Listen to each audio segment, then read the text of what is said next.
Hey guys! We're not on the trail. We are not.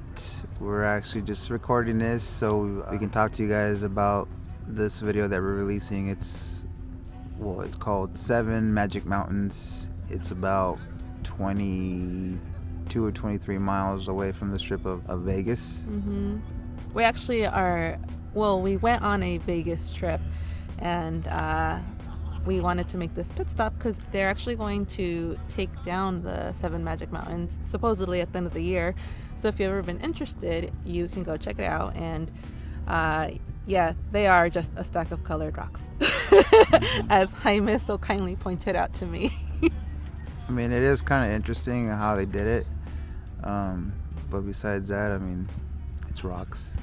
They're cairns. But anyways, we hope that you enjoy it, and hopefully it motivates you to go check it out for yourself. Yep. And at the end of the video, you'll see a couple of clips that we took in Vegas. So hope you guys enjoyed the video, and we'll see you guys in the next video. Later.